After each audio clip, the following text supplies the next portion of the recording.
Rapaz amado, hoje estou aqui para gravar mais um vídeo.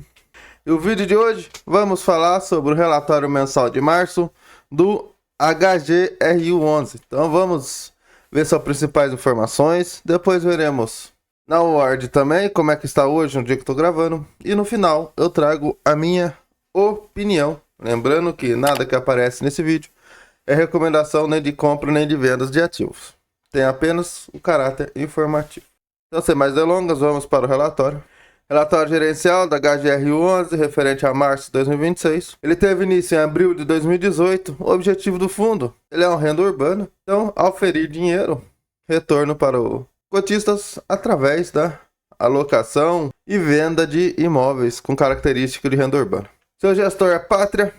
Administrador Banco Genial, taxa de administração total 0,7% ao ano sobre o valor de mercado e taxa de performance, amada e querida, 20% do que exceder 5,5% ao ano.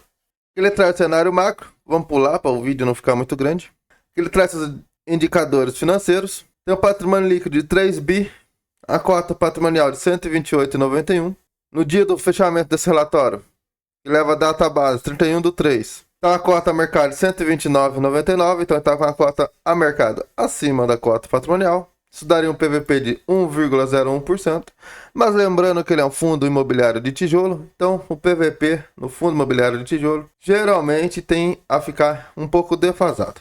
Dividendo yield a mercado de 8,8% e o patrimonial 8,8% também.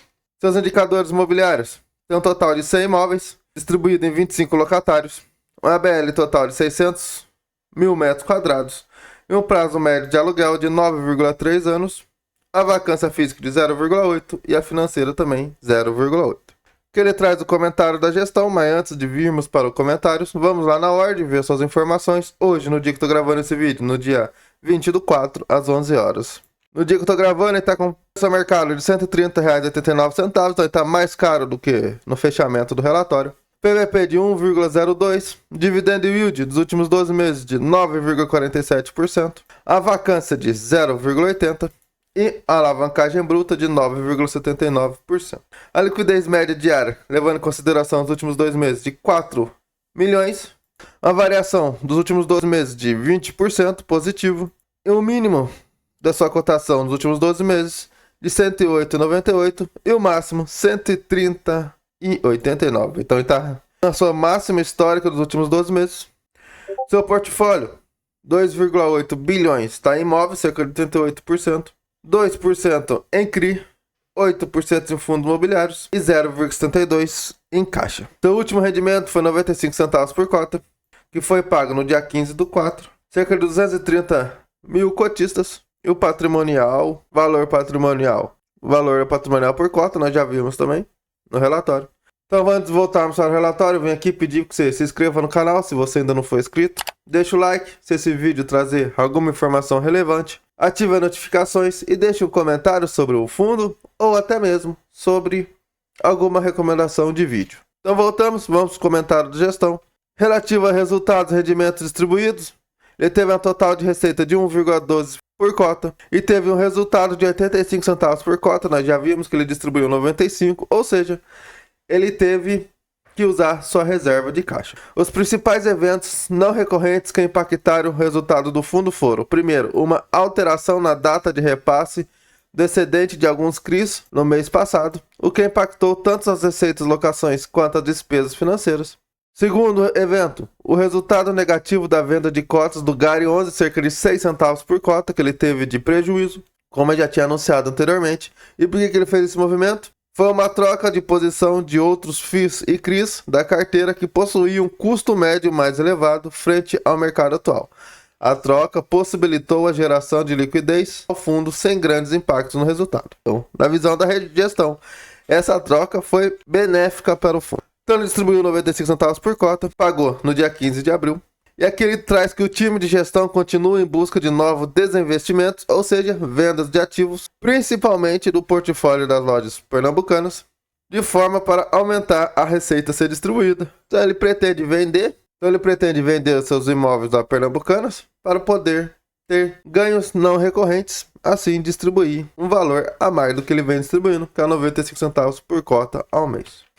Que ele traz as movimentações de locatários, não movimentações de locatários ao longo do mês. Ele mantém seu 0,85, 0,8 de vacância física. E reajustes revisionais, ele teve um total de 30 mil metros quadrados da ABL do fundo de reajustes. Aqui ele não fala se foi reajustes positivos ou negativos, mas foram reajustes. E a alavancagem financeira, cerca de 5,6% da alavancagem financeira no portfólio.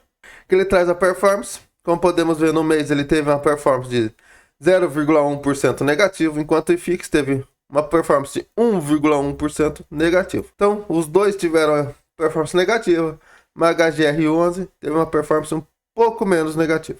Já o CDI bruto teve uma performance positiva de 1,2%. Sua distribuição por cota média, levando os últimos 12 meses, foi de R$ 1,03 por cota.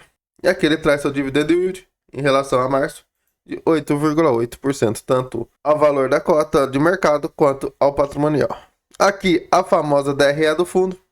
Ele teve uma receita total de 1,12%. Ele teve uma receita total de 1,12 por cota.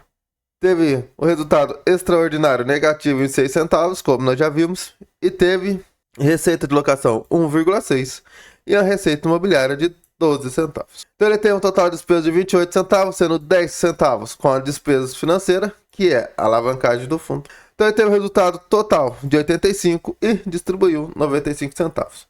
Então ele tinha uma reserva acumulada de 83 centavos, agora diminuiu para 72 centavos. Então ele teve que usar 11 centavos da sua reserva. Aqui são suas parcelas a pagar. Ele tem cerca de nos próximos 12 meses. Ele tem que pagar 59 milhões e tem um total a receber nos últimos 12 meses de 36 milhões. Isso dá uns 22 milhões, que é o que ele tem de caixa. A gente vê aqui a renda fixa é o que ele tem de caixa, que é para pagar nesses próximos 12 meses. Então tá tranquilo. Aqui são seu saldo devedor com CRI. Podemos ver que tem 169 milhões. Ele traz escala de milhões, tá? Para pagar que ele tem de alavancagem em 2026 e que ele tem que pagar desses 169 milhões em 2026, cerca de 16,3 milhões. Se ele reter 5% nos próximos dos seus 6 meses que ele tem, se ele reter 6% no semestre que ele tem direito de reter, ele já consegue pagar quase tudo a sua obrigação de 2026. Então tá tranquilo, tanto a alavancagem dos CRIs quanto as parcelas que tem que pagar, tá tranquilo. Sua distribuição geográfica, 46% fica em São Paulo. Seus ativos imobiliários, cerca de 23% da receita contratada é varejo alimentício em São Paulo. Que ele traz 100 ativos, como nós já vimos lá em cima, em 16 estados e mais de 600 mil metros quadrados de ABL, baixo histórico de vacância. Que é a carteira de ativos, 55% está em varejo alimentício, 25% educacional e 17% em varejo vestuário. Alocação por inquilino, 24% Carrefour, 22% Açaí e 17% Pernambucanos, que é os ativos que ele quer vender no curto prazo. Ele está bem alocado em mercados em geral, né? Tanto supermercados como atacadista, como Carrefour e o Açaí. Seus contratos são 81% atípico, 19% típico. Por indexador, 1% GPM, 99% IPCA. Mês de reajuste, teve 10% do reajuste em março e tem mais 7% agora em abril. Concentração revisional, cerca de 10% da revisional está ainda em 2026. Mas principal alocação é a partir de 2030, com 72%. Vencimento dos contratos, nenhum contrato vencendo em 2026. A vacância física e financeira nós já vimos. E aqui estão suas carteiras de ativos, seus 100 ativos. Seus 3 principais ativos representam cerca de 4% do PL. O principal é o IBMEC, seguido pelo Salvador e Loja Sans Clube Morumbi. Então, 100 ativos. Ele traz sua carteira de FIIs, cerca de 8,7% do PL. Nós podemos ver que de novembro para dezembro ele deu uma estilingada, saiu de 6,7 para 9,5 e agora ele diminuiu nesse mês com a venda do GARI 11, diminuindo de 9,5 para 8,7. Sua principal posição agora é o FCFL11 com cerca de 3,56%, SPVJ com 2,11% e ele ainda tem 1,93% do GARI 11.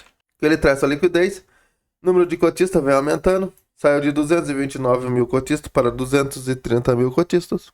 E aqui ele traz quem é a pátria. Então esse foi o análise do resultado de março, HGR11.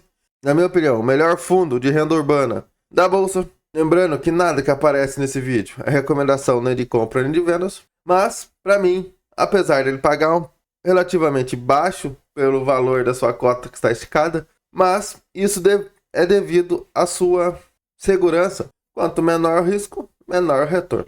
Na minha visão, está esticado, está um pouquinho esticado, mas abrindo margem, eu aumentarei a minha posição. É um dos poucos da minha posição, dos meus ativos que tem menos posição, mas devido ao seu preço sempre esticado. Em comparação a seus pares de renda urbana, é o mais seguro, não é o mais robusto, mas é o que traz mais tranquilidades para o cotista. Então, se você ainda não tem esse fundo, eu aconselho você colocar seu radar de investimento e, se fazer parte do seu método de alocação, colocá-lo ele na carteira ou não. Deixa aí nos comentários se você tem ele na carteira, se você não tem e os motivos. Se você chegou até aqui, meu muito obrigado. Deixa o like, ativa as notificações, deixa aí uns comentários.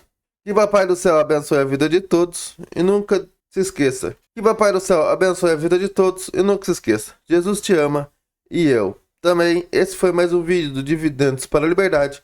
Eu sou o Joe e até a próxima.